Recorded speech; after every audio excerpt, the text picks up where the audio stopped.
Well,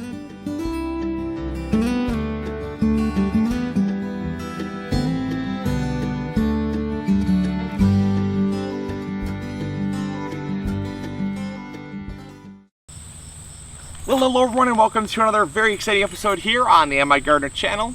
Today we're going to be doing something that I wish I would have done a long time ago, and I'm going to set up for my parents a drip system here for their tomatoes in their raised beds. Now I get asked a lot how to do it, so I figured it'd be a great opportunity, and I came across this actually at a garage sale. I got this for 75 cents, believe it or not, and I don't think anyone will ever be able to find that again. I mean, there might be like a one in a million chance that someone's actually selling this at a garage sale, but you can definitely get it online, and it's just well, it actually was a raised bed kit, but the raised bed obviously did not come with it. And I would have loved a raised bed kit for 75 cents. But yeah, they were asking $1 for it. I'm like, hey, would you take 75 cents? Because that's all I had in my pocket. Anyways, but yeah, so it came with it's basically everything you're going to need. And it's sold by Agronomics. I'm sure you could probably find this online. I'll see if I can find this kit here, just the drip kit online. I'll post a link in the description box below if I do find it. So check that out to see if I found it. What you want to do is you want to make sure that it comes with a few things. Most kits will come with this. You want eye hooks. The eye hooks are going to be what you're going to feed your line through, so it stays basically orderly, because if it's coiled like this, it's going to remain coiled like this. It's going to be a hassle to work with. So you have your drip line here. It's usually like just a black drip line that has holes about every 7 to 10 inches or so, and then you want an entrance reducer, which is going to it's basically reducing the pressure, and it usually has a little micro filter on there to filter out any debris that would clog the holes. So you're going to need that stuff, and then you're going to need some, like I said, some eye hooks, because they are going to definitely make your life a lot easier to work with in setting up your kit. And that's really all you're going to need. There's nothing really. A basic kit should have what I have here, and it's going to really work for you. So let's come in close. I'm going to show you how to start this, because there's basically an easy way to start it and a difficult way to start it, and I've seen a lot of people choose the difficult way, and I wonder why they didn't choose the very easy way. So come in close, check this out. All right, so I'm going to show you the very easy way to start it, and it's going to save you a lot of time. The easy way is to start with your hooks. A lot of times people want to start, putting their stuff together, and then they end up having to feed the whole thing through basically the beginning just to get this here, because what you want to do ultimately is start with an eye hook right at the beginning. That way your hose, when you plug your hose in, it's going to be stationary right there, because you want to start basically at the beginning of the bed. You're going to, and this is just for a single bed too, mind you. You can hook up multiple beds, but you have to start somewhere. And I'm just going to do this one bed because their tomatoes really struggle, and I'm going to make sure that their tomatoes don't struggle by watering just this bed. And plus, I don't have that much drip tapes or drip hose, so I'm going to make sure that I take care of their tomatoes first. But yeah, you want to start someplace, and the starting point should be, right at an easy place where you can just plug a hose in. Don't do it in like the back of the bed where you have to drag the hose all the way through the garden just to plug it in. So we're going to start just by putting in our eye hooks here, and you want to plan it out accordingly, because once you start putting them in, there's not really a whole lot of going back. You can take it out, but then it just looks bad. So there you go. And you want to make sure that the eye hook is running parallel to your bed. That way, when you have your hose connector in, it's going to be here and not putting a little tight there, and not here, because oftentimes you can't get it's really hard to work with when you're trying to screw this on here and you don't have a lot of clearance for your finger. So by having it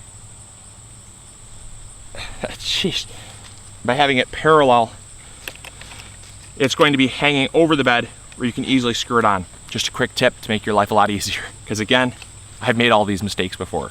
So anyways, we're gonna go put these screws in the bed. We're gonna work them. You basically wanna move them across the bed in a zigzag pattern. So we're gonna put the other one on the other side of the bed, and then we're gonna come back and we're gonna put it basically back here somewhere about 2 or 3 feet back, and then we're gonna bring it back to the other side of the bed in just a kind of a Z formation to match where the plants are. All right, so here's one tip to making your life a whole lot easier again. The basically the entrance reducer has, at the part that connects to the hose, it has a one-way valve that actually has teeth on the inside that grab it to prevent the hose from coming out and popping out. So what you want to do is, it's very difficult to pull it out. So make sure if you have a big roll of it, make sure to measure twice, cut once, because once you have it done, there's no going back. But what you want to do is, so we have our first eye hole here, and you want to make sure that you feed this through before you plug this on. Make sure you feed it through and then plug it on, because as you can see now, you don't have to feed the entire hose through your eye hole, which I've seen a lot of people do, and I'm like, okay, you just wasted a lot of time there. So now you're good to start your rung, and you can basically work from the end, push the end through all of the holes instead of working the other way around. It's just easier that way.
So once you come to the end, you don't want to just leave this eye hole here, because as you can see, the hose will just fall right through, and then you've defeated the purpose of having this here.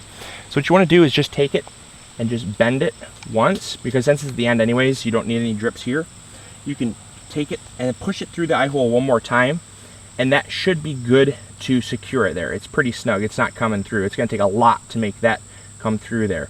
So there you go, that's how you end the run. And believe it or not, I was actually able to do the entire raised bed. I have no clue how I did not see that before, but there was a lot here, a lot of the drip hose. So I was able to do the entire 30 square feet of raised bed.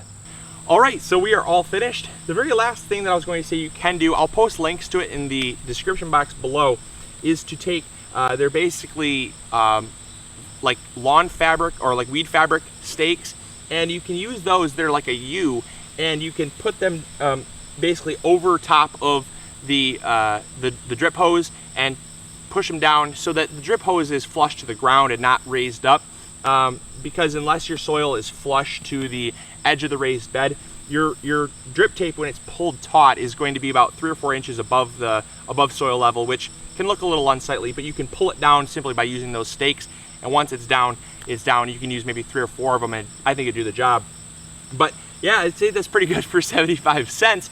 And yeah, I definitely say that's great for 75 cents, especially because we got the whole raised bed done. I thought we were only going to get these basically the 20 square feet done, but we were actually able to get the full 40 square feet done on this bed. And so I'd say that's pretty good.